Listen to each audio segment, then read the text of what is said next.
Hola chicos, ¿cómo están? Ahora venimos con la parte 2 del estado mental, las funciones mentales y el examen mental. Vamos a hacer una recapitulación de lo anterior. Habíamos visto que las funciones cognitivas incluyen con la mnemotecnia Olmeca, que es orientación, lenguaje, memoria, cálculo y atención.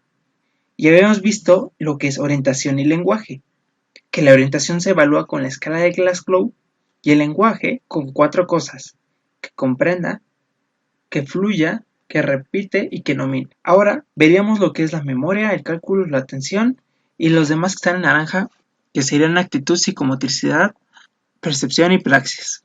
Si ustedes pudieran definir en una palabra la memoria, ¿qué sería? ¿Y cómo la evaluarían? Pues la memoria es la capacidad para adquirir y recuperar información. ¿Cómo la evaluamos? Usualmente viene incluido en un examen que le hacemos para ver las funciones mentales superiores que abarca todas, que sería el Mini Mental Test. Aisladamente queremos evaluarla.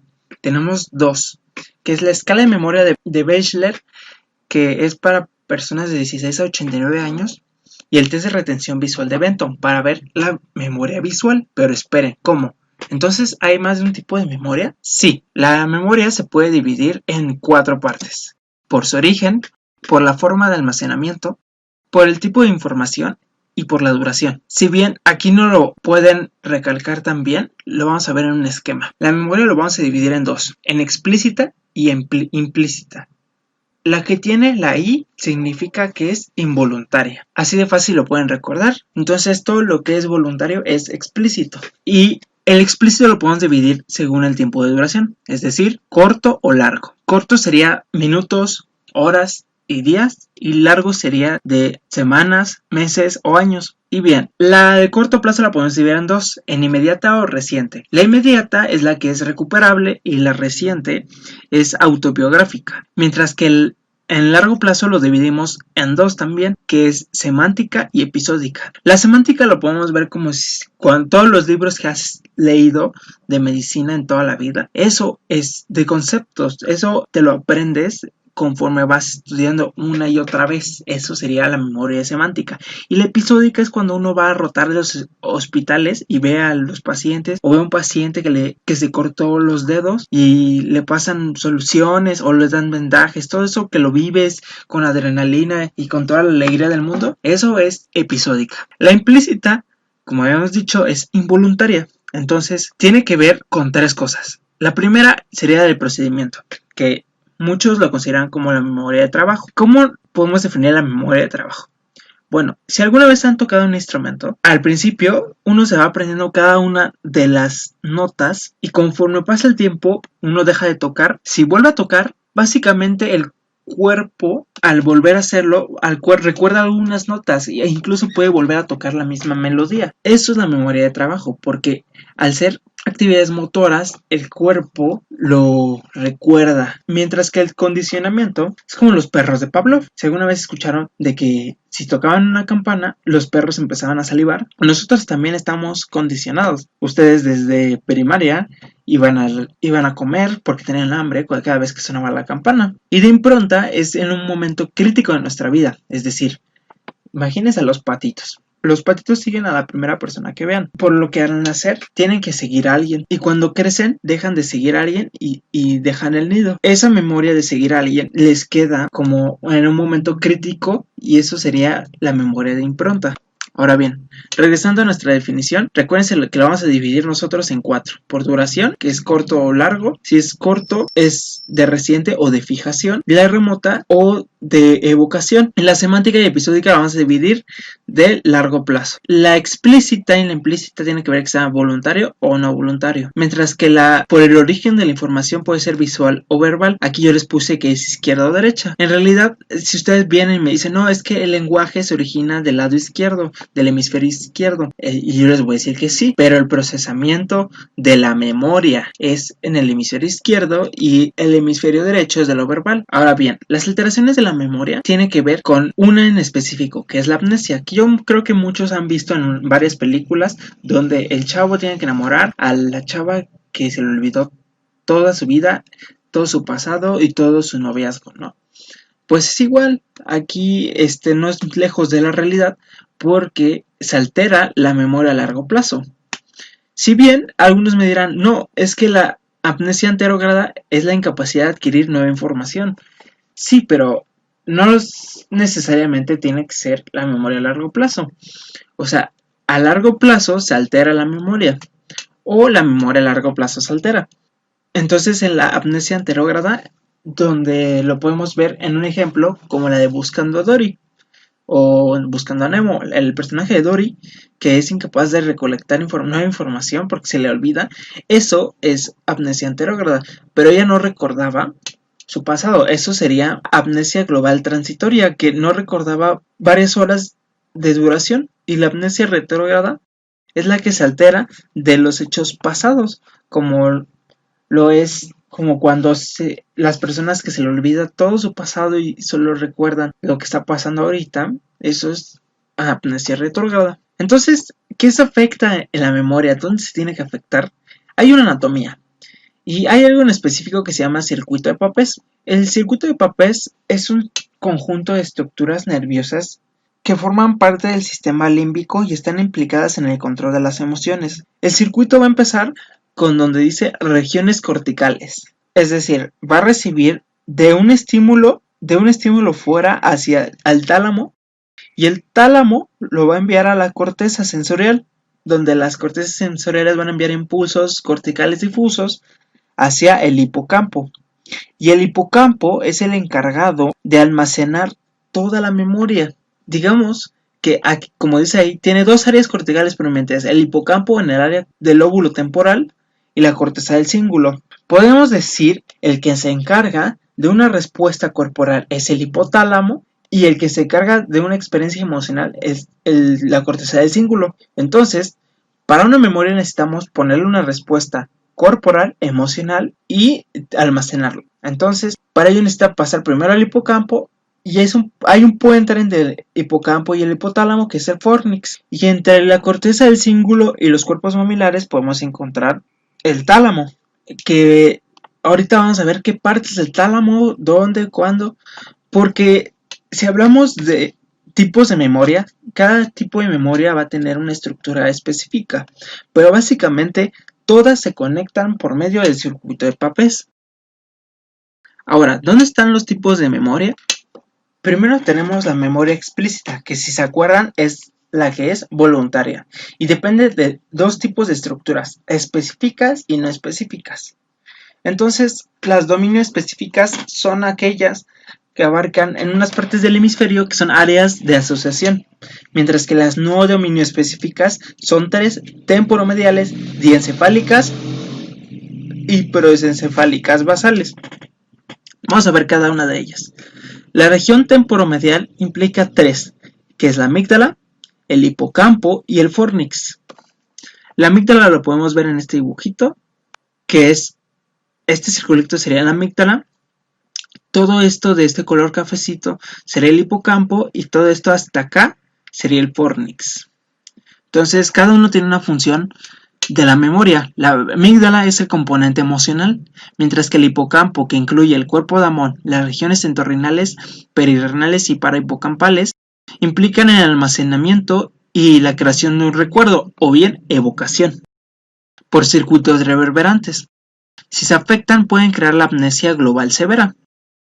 Y el fórnix es la principal aferencia hipocampal hacia los cuerpos mamilares. Ahora bien, esto sería para la emoción y el almacenamiento. Eso sería la región temporomedial. Luego tenemos la región diencefálica, que incluye fibras y el tálamo. Acuérdense que del circuito de Papez. ¿Qué tiene el circuito de Papez? Tiene las regiones corticales, la corteza sensorial. De ahí los va a enviar al hipocampo por impulsos difusos. De ahí el hipocampo lo va a enviar al fórnix, el fórnix lo va a enviar al hipotálamo, el hipotálamo se lo envía al tálamo y la corteza cingulada es la que los recibe y se los vuelve a enviar a la corteza, y así se crea un circuito donde el cingulado es el que se encarga de la emoción, el hipotálamo de la respuesta fisiológica, el hipocampo del almacenamiento. Acuérdense, del hipotálamo se comunica el tálamo, Entonces debe haber unas fibras. Estas serían los cuerpos mamilares que se encuentran en el hipotálamo, donde se van a comunicar con el tálamo, que el tálamo lo vamos a dividir en varias partes. Aquí podemos ver la Y, donde una parte es medial y otra parte es lateral. El núcleo anterior es donde se comunican con los mamilares, mientras que los ventroamigdalofugales comunican la amígdala con los núcleos dorsomediales del talámicos, o sea, la parte azul. Con esto vemos que no solamente los cuerpos mamilares pasan al tálamo, sino la amígdala envía la respuesta emocional al tálamo para que lo envíe a la corteza del cíngulo. Entonces, el tálamo es principalmente un puente entre todos. Si hay lesiones dorsoromediales y anteriores, entonces no se pueden comunicar los cuerpos mamilares y los núcleos dorsomediales y pueden generar amnesia de Korsakoff. Ahora, la región basal. La región basal implica varias estructuras, como es los núcleos septales, la banda diagonal de Broca y la sustancia nominada, que esta parte no es importante, pero se tiene que saber que el principal neurotransmisor implicado en la memoria es la acetilcolina, y estos básicamente utilizan acetilcolina. Si hay un trombo, un coágulo, en la arteria comunicante anterior, esto puede afectar en la irrigación y generar isquemia en estas estructuras nerviosas. Ahora bien, habíamos dicho que parte del hipocampo tiene varias estructuras, donde se encuentra el lóbulo temporal. Y para la consolidación de la memoria necesitamos, si bien la consolidación de la memoria se trata de pasar la memoria de corto plazo a largo plazo, necesitamos de estas estructuras. Por ello, vamos a ver la anatomía del giro hipocampal. Ahora bien, anatómicamente el hipocampo es la elaboración del extremo de la corteza cerebral. Lo podemos ubicar donde está el surco hipocampal. Las estructuras que perfilan el borde o límite del córtex componen el sistema límbico. Entre estas estructuras encontramos el hipocampo, la corteza cingulada, la corteza olfatoria y la amígdala. Ahora bien, en el interior del hipocampo el flujo de información es en gran medida en una dirección, que se propagan a través de una serie de capas de las células empaquetadas en forma apretada. Primero en dirección de la circunvolución dentada, que es este. Y luego tenemos al cuerpo Madamón, que se divide en tres, cuerpo Madamón 1, 2 y 3, que lo rodea un alveolo del hipocampo, que es esto blanco que vemos acá. Está cerca de un ventrículo, que es el ventrículo lateral, donde se encuentran los plexos coroideos que forman líquido cefalorraquídeo. Y encima tenemos la cola del núcleo caudado. Con eso podemos ubicar en una tomografía cerebral donde se encuentra esa parte del hipocampo. Y cada una de estas capas contiene también un circuiteado intrínseco con una gran cantidad de conexiones. Ahora, la corteza entorrinal es la mayor fuente de aferencias del hipocampo, donde se conecta con varias otras áreas de la corteza. Si bien, ¿cómo la vamos a ubicar? Bueno, si encuentra una U que está aquí, podemos dividirla a la mitad y aquí podemos ver la corteza parahipocampal. Luego la corteza, todo lo demás sería la corteza perirrinal, y lo que está entre el surco hipocampal sería la corteza entorrinal o bien subículo. Ahora bien, para la memoria involuntaria necesitamos principalmente un lugar de almacenamiento que radica en las estructuras subcorticales, como es el neoestriado, que es el núcleo caudado, que está aquí cerca del ventrículo lateral, y para el aprendizaje emocional la amígdala, que acuérdense que la memoria involuntaria o procedimental implica, más bien se basa en conductas. Ahora bien, esto es muy fácil. ¿Qué es el cálculo? El cálculo es hacer operaciones para prever el resultado de una acción. ¿Cómo lo vamos a evaluar? Pidiéndole al paciente que haga sumas o restas. Ahora, esto es importante. ¿Qué es la atención y cómo se evalúa? ¿Cómo sabes si alguien está poniendo atención? La atención es la capacidad de poder seleccionar estímulos externos e internos. Esa es la palabra clave, selección.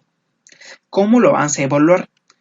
Hay muchas formas y justamente se une con otras funciones cognitivas. Por ejemplo, en un examen de inversión de series automáticas, a la persona se le pide que diga los días de la semana o los meses del año al revés, o diga mundo al revés, que lo deletree mundo al revés. Por ejemplo, ODNUM. Si el paciente se distrae, significa que tiene un déficit de atención. En la repetición de dígitos, uno le va diciendo números y los tiene que repetir. Si se distrae o no los puede decir porque se desconcentra por estímulos internos, entonces tiene una afectación en la atención. En las restas secuenciales, ahora bien, en la repetición de dígitos, acuérdense que también podemos evaluar el cálculo. En la repetición de dígitos podemos también evaluar el lenguaje. Si no lo puede repetir, es que también puede que tenga una afectación en el lenguaje o que tenga una afectación en la atención. La atención no va sola, siempre viene con alguna función cognitiva. Y las restas secuenciales también podemos ver el cálculo. Al paciente se le pide que reste menos 7 desde el 100 y así sucesivamente, al menos que lo pueda hacer 4 veces. Y así podemos ver el cálculo y la atención. ¿Cuáles son los tipos de atención? Encontramos que son dos básicamente.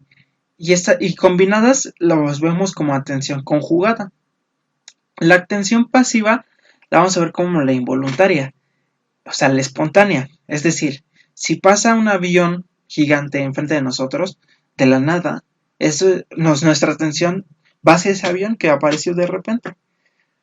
O si queremos dirigirla a la clase y saber lo que está diciendo el profesor porque no lo podemos entender porque no sabe explicar, eso es activa. Eso es voluntario, lo diriges y juntos hacen la conjugada. Si la atención es prolongada, eso es concentración. Cuando alguien te pide que pongas atención, tu atención va a ser poca, no va a ser prolongada. Mientras si alguien te dice ponte concentrado, eso significa que constantemente con atención. ¿De dónde va a venir la atención? Se utilizan las partes de la corteza, principalmente la prefrontal, la cingulada y la parietal. La prefrontal implica lo que es la atención motora, que es esta parte rosita. La naranja sería la cingulada, que es la atención emocional, que es parte del sistema límbico.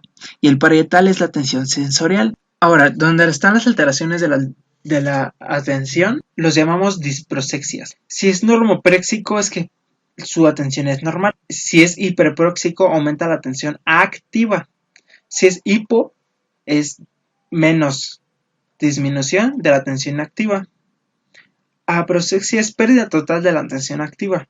Y paraprosexia es que aumenta la atención pasiva, pero a expensas de la activa. El síndrome confusional o delirium, acuérdense que ya lo habíamos visto en orientación. Si se altera la atención o la conciencia, es un criterio para el síndrome confusional. Y el otro criterio principalmente tiene que ser que sea agudo, es decir, en un tiempo corto de días o horas. Y también si se altera alguna de las funciones cognitivas del, acuérdense, Olmeca, o sea, orientación, lenguaje, memoria, cálculo, atención, alguna de estas extras significa que sea un síndrome confusional. ¿Qué es la percepción y cómo se evalúa? La percepción es lo que la mente crea sobre el exterior. ¿Cómo la vamos a evaluar? No se puede evaluar, es imposible porque cada uno tiene una percepción distinta. Sin embargo, podemos ver que hay alteraciones de la percepción, pero primero tenemos que definir la diferencia entre sensación y percepción. La sensación es donde uno recibe un estímulo como es la luz, el sonido, la temperatura y está emitido al cerebro. Si se daña alguna de las sensaciones, físicamente o por función, lo podemos clasificar como una alteración en la sensación. Es decir, si hay pérdida de la visión, se dice amaurosis, anacusia es de la audición, anosmia del olfato, ageusia del gusto, parestesia es del dolor, anestesia también, agnosia es pérdida de reconocimiento. Cualquiera de estas son agnosia. Y las paresias es disminución de la sensación táctil. Mientras que la sinestesia es cuando un estímulo evoca otro estímulo. Es decir, si uno toca la piel, no siente dolor, pero si se evoca el estímulo, puedes sentir dolor, o sea, se cambia de sentir que un dedo te toca a sentir que se cambió a dolor. Las alteraciones de la percepción lo podemos ver en dos, en ilusión y alucinación. La ilusión es cuando se distorsiona un objeto que es real, mientras que alucinación es algo que no es real y puede ser auditiva, visual o olfativa, y dependiendo de que es, si se presenta al dormir o al despertar, pues hipnopómpica o hipnagógica. ¿Qué es una función ejecutiva? La función ejecutiva es la capacidad de anticipar y llevar a cabo tareas por un tiempo determinado, es decir, utiliza las funciones cognitivas para llevar a cabo en un tiempo alguna acción. ¿Cómo se evalúa? Hay varios tests, pero primero vamos a ver cuáles son las funciones ejecutivas. Las funciones ejecutivas podemos verlas como inhibición, que es ignorar estímulos irrelevantes en una tarea. Es decir, si la música está muy fuerte y tú tienes que estudiar, en tu mente ignora esa música y solo ponen atención a lo que es importante de lo que estás estudiando. Y la toma de decisiones es cuando tienes dos opciones y tienes que elegir la mejor posible. La estimación temporal es cuando ves el paso del tiempo. Si alguna vez sentiste que pasaron horas, pero en realidad pasaron minutos, es que se alteró tu estimación temporal, tu función ejecutiva. La ejecución dual es esa cosa que los hombres solamente podemos hacer porque solo podemos hacer dos tareas al mismo tiempo, mientras que las mujeres pueden hacer branching, multitarea, que pueden hacer varias tareas de manera simultánea. La memoria de trabajo ya la habíamos visto, que es la memoria procedimental, que implica la memoria implícita, que mantiene la información y la transforma en la mente y se basa en las conductas. La planificación es poder desarrollar planes de acción para conseguirlos. El razonamiento compara los resultados y las relaciona para poder hacer inferencias, mientras que la flexibilidad es adaptar la conducta a los cambios. Ahora, todo esto lo podemos hacer en varios tests. El test de trail making es que yo te pongo una serie de imágenes y tú tienes que unirlas con números, desde dónde empieza y dónde acaba. Y con esto evaluamos lo que es la abstracción, la inhibición y la flexibilidad. Mientras que la prueba dígito-símbolo permite evaluar las funciones del cerebro como la percepción visual, la reconexión del estímulo y la atención. O sea, no solo evaluamos en todos estos test una sola cosa, evaluamos varias cosas. Porque sería muy ineficiente solo ver una cosa cuando podemos ver varias. Todo te deja correlacionar números con símbolos.